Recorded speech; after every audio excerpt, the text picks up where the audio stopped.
I'm Truman the Grey Merchant, wearing this expensive robe for the second and presumably last time. If you're familiar with this channel, you'll know that I love ranking random things. And today I'll be ranking all the schools, universities, and academies of Magic the Gathering. With the opening of the Omenpaths, prospective students have never had more choices. We've even seen a few times that the major schools of the Multiverse have begun to compete with each other. So let's investigate how these schools compare. As always, we have to define what we're covering. It's somewhat fuzzy, but I'm excluding research without education, apprenticeships, boot camps, and job training. If you're in your 20s like me, job training was something they had in the olden days, where your employer instructed you on how to do something before expecting you to do it. Next, here's a list in alphabetical order of schools that we just don't know enough about to meaningfully rank.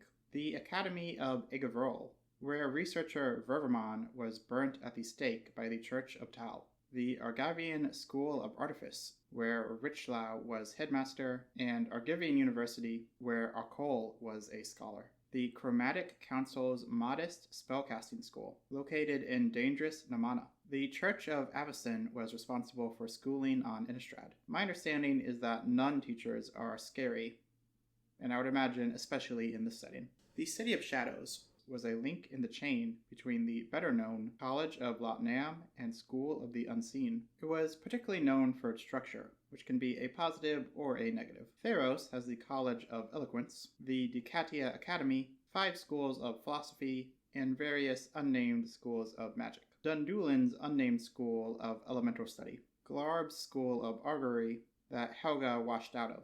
Gordontail Academy, an imperial institution. Hexhaven University is the Echoverse equivalent of Strixhaven, to be further explored in Reality Fracture. The Kabira Conservatory, where Hedrons were researched. Nephalia Academy. Otawara is Kamigawa's present-day preeminent center of learning and innovation. Ravnica has several schools. Prism University is the most prominent, being considered a rival to Strixhaven. It draws those who want to learn about all forms of magic, in contrast to the specialized and practical applications of magic espoused by the guilds. That said, the guilds have infiltrated the school, and many students use their education as a jumping-off point for guild specialization. Hearth Fountain Academic is exclusive, but tuition-free. There's also a school of hieromancers and various unnamed schools that teach everything from magic to metaphysics. Rudderstrom Military Academy, which Quintorius was not a good fit for. Tsunami Nido School, which seems mostly martial arts focused. An unnamed Avishkar Engineering School that Sita Vara attended. An unnamed Babylovian University that Dr. Julius Jumbomorth attended. His research there was the origin of crossbreed labs. An unnamed Bant Academy that got set on fire. An unnamed school on the plane that would become Duskmorn, where Marina Vendrell was bullied. Erashira's unnamed academy. An unnamed magic school on Fiora, where Dak Faden excelled. Various unnamed schools of magic in Kuru City, and an unnamed Shifting Wastes University that no longer exists. An unnamed Murad Magic Academy. Various unnamed Neokapina schools that, according to Eula, are meant to make laborers, not scholars. Various unnamed Ortec schools of magic and or science. O'Neon's School of the Sun and School of Solar Music. They aren't the same thing. An unnamed Penregan school that was presumably destroyed. The unnamed but capitalized Academy. The Academy. But I don't want to go to the Academy, Daddy. I'm not your father, and it's been decided. I love you, Daddy. The Shadow Academy, Tolaria of the Depths, and Tolaria at Ovada are the lesser-known modern-day Tolarian Academy offshoots. The 5 guilds of knowledge on Chandalar are responsible for protecting the plane from great threats. They were eventually corrupted. There are also various unnamed Chandalar universities that, according to Goamodrok, aren't taking the Amphin threat seriously. Skellim's brutal unnamed academy for dementia casters, attended by Chainer. An unnamed Universe flight school that Roxy never attended. An unnamed Vordarian school, the Yavimayan Academy, on top of a big tree. With those out of the way, let's rank the major schools. I'm rating them based on 3 factors. 1. Academics. The most obvious thing to judge an educational institution on is the education. Whatever the subject or subjects are they being taught well? Are they preparing the students for whatever comes next for them? 2. Culture. Different students will have different expectations and desires when it comes to the on-campus culture. However, I think most would agree that a school should ideally be a positive environment beyond strict academics. This could mean school-sponsored organizations and activities, or at least opportunities for socialization and networking. Regular bullying from students or faculty detract from this. 3. Safety. What are the odds a student will survive until graduation? I won't be holding the most recent Phyrexian invasion or its aftermath against any school, since most, if not all of them, were similarly affected. Also, I'm looking at the schools at the point in time where we know the most about them, but I wanted this list to be as interesting as possible. Let's say you're a time-traveling potential student looking for the best possible education. Like and subscribe. In last place, we have Vectis City Academy. This Esper institution prepares students to be seekers of Karmat. It had a culture of classism and alleged nepotism. Its foundational basis was a lie.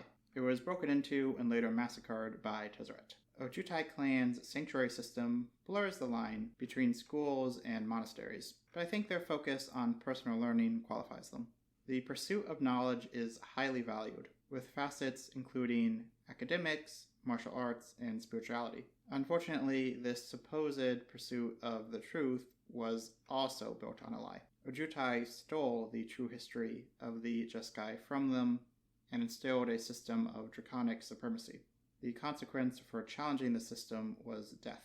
Also, I ultimately chose not to include the Jeskai Way in this list since they aren't as centered on scholastics. Academy at High Paliano was a Fioran school with a focus on artifacts. It's one of the only schools where I've seen a detailed write-up of their faculty organizational systems. As someone who was once clerk of my school's faculty senate, I appreciate the attention to detail. Other than that, they suck. Like the rest of the plane, manipulation and blackmail reigned supreme. The school was very speciesist. The goblin Doretti's position was a deviation from the norm that caused extreme backlash. Plagiarism was also an issue. Ogratha's wizard school doesn't get points for a creative name, but does it provide a quality education? Well, it features libraries, sanctums, and laboratories, where students learn mostly control magic and defensive spells. Students have access to a thriving town with social games, which is nice. On the other hand, while things started out well for the school, its leadership eventually fell into manipulation and subterfuge, putting them at odds with other factions. Open displays of religion were also generally not accepted. Finally, it was often robbed. Of the modern-day Tolarian academies that we know much about, the academy at Latnam is the least impressive. Upsides include a nice view and varied subject matter, such as practical magic, runes, agriculture, artifacts, and history. However, the library is worn and mismanaged. There's an atmosphere of classism, and most dramatically, the school underwent 2 separate infiltrations. Many schools across the Multiverse were assaulted by the Phyrexians, but the Academy went further, becoming a haven for dark research. Around the same time, Dihada killed and replaced the school's archmage. The Conclave of Mages was an Or Dominarian school of magic and artifice. Like all of them. The school was founded by Tanos and Ashnod, who were arguably war criminals. They seemed like they had good attitudes at the time, though. The same can't be said about the school's later leaders, Ith, post-insanity, and the evil Marcel. The school had a supposed culture of equality, which is good, but it doesn't seem like it was really consistently put into action. The school was also surrounded by the Maze of Ith. While it was a powerful defense, I also imagine it would be a huge inconvenience for students. Ultimately, a mad Ith destroyed the school himself after it weathered an attack by the anti-magic Church of Tal. Myanmar School was once Kamigawa's premier site for scholarly wizards. Unfortunately, safety was a recurring concern. One source calls it the Kami War's first front. This conflict would see the school temporarily destroyed. It was rebuilt with the promise of transparency to conduct research that would save lives. However, the school would decline in relevance with time. Beyond the Kami War deaths, head archivist Azami Osu sacrificed her students' sanity to research the unspeakable. Prav was once well known for its Royal Academy of Magic, which was pointed to as a counterpoint to the School of the Unseen. We see evidence of subjects including magic, artifice, and biology. Jaya was able to break in fairly easily, which takes safety points off, as does the school's susceptibility to limb duel, and later Garza Zol. The academy also relied on the king's support, leaving it in a somewhat precarious position. Talaria West, the most prominent of the modern Talarian campuses, has 2 cards directly representing it. In addition to the standard magic and artifice lessons, the school also studied linguistics and mathematics. It's very prestigious. Safety is a mixed experience. They notably put rules in place in an attempt to avoid the past consequences of unstable experiments. However, they were rumored to have been infiltrated by the Cabal and were unambiguously attacked by a huge kraken. They also fought off the Talos incursion with help. Lanessa was another potential defender. They have a huge statue of Urza, which is problematic. As someone who went to school in Virginia, I can sadly relate. Finally, an article states, scholars say that the moat around the academy is there not to protect the campus, but to symbolize the one with nothing the mind must become before the torrent of knowledge can fill it. That's a terrible card. The College of Latnam has an educational legacy felt in the modern day, but was the first step in the latter worthy in and of itself. It too taught both magic and artifice. Its educators were capable, instilling students with clear talent. The student body was diverse in terms of species, gender, and age. The Brothers' War would be the college's undoing. However, when it existed, the school would expel students whose experiments grow too risky or too cruel. That's certainly a higher standard than some of these other schools. Safety-wise, the School of the Unseen improved upon its progenitor, the College of Latnam, by keeping itself secret. Arguably, it placed too much of an academic focus on secrecy and shielding. Other subjects of study were more what I would call the weird dude sciences, because they often involved a weird dude, like this guy, and this one. Seriously, a lot of freaks. Also, some general abstract magic and powerful artifice, as is tradition. They survived the end of the Ice Age, even helping displaced people. Unfortunately, the school was also attacked by Lemdul, eventually falling to his machinations. Now for the top 3. The original Tolarian Academy covered all the standard magic and artifact subjects, but especially excelled in temporal manipulation.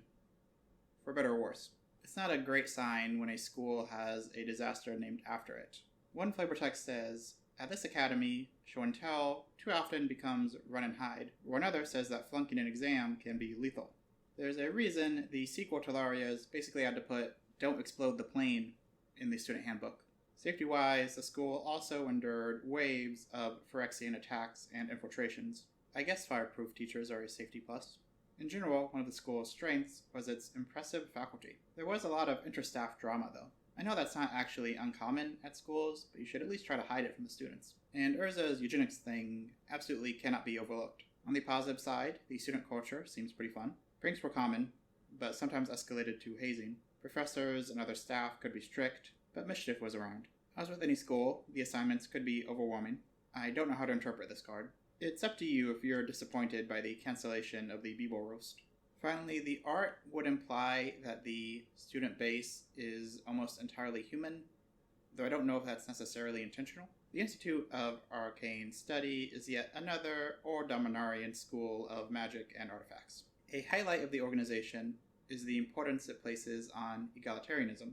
They were notably less speciesist and war-torn than surrounding settlements. Their asceticism is positive or negative, depending on your preference. Their grounds were full of natural beauty, but were also very inaccessible, lying on top of a difficult-to-climb mountain. This, in addition to a general culture of isolation, led to the Institute initially being very cut off from the rest of the world. However, this was potentially changing with time. Given the 2 sets focused exclusively on it, Strixhaven University is the school that we know the most about. While it's not a perfect institution, I think it lives up to its reputation as the best school in the Multiverse. It seems to offer the greatest range of classes and subjects, including ones like math, history, and art that many of the other schools tend to exclude. They also get academic points for their impressive knowledge of the Multiverse as a whole. The professors really vary in quality. Putting aside the outwardly evil ones, some of them just have terrible personalities. And I enjoy a redemption arc as much as the next guy. But once again, as a prospective student, I would be very concerned if it turned out that one of the professors was a fugitive war criminal. At least she's nicer than Urza. I also don't like the power afforded to the founder dragons. I've said it before, I'm against random entities getting unchallenged, unelected societal powers just because they're weird and old. I guess that's tenure. Student culture has a lot of highlights, with sports, clubs, and activities. Friendships and romances bloom. There's also much more species diversity in both the student and faculty bodies than in most schools. There's not universal tolerance, though. The new book, Omens of Chaos, includes occasional incidents of species-based discrimination from students, as well as some humanocentric features in the school's architecture. Relatedly, a major plot point in the book is the prejudice that the new interplanar students receive from a small group of other students. This includes harassment and eventually physical attacks. Mundane bullying is also present at the school, especially from super cool students. Safety can be a concern in a number of ways. Auric attacks are a thing of the past, but monster rampages, equipment failures, and dramatic experiments are not uncommon. The back of Omens says that mistakes are lethal on Strixhaven. Mistakes are a vital part of the learning experience. In conclusion, you might die, but that's apparently true at most of these schools. At least you might get a ring before spring on Strixhaven. Thanks for watching. Is there anything I missed or that you disagree with? Let me know below. Also, I'm currently auctioning off some magic cards and merch to raise funds for my cat's medical fees. That's linked below, as is a GoFundMe. Anyone who donates or buys something will get a free year of my Patreon. Big thanks to my current patrons. Stay in school, kids.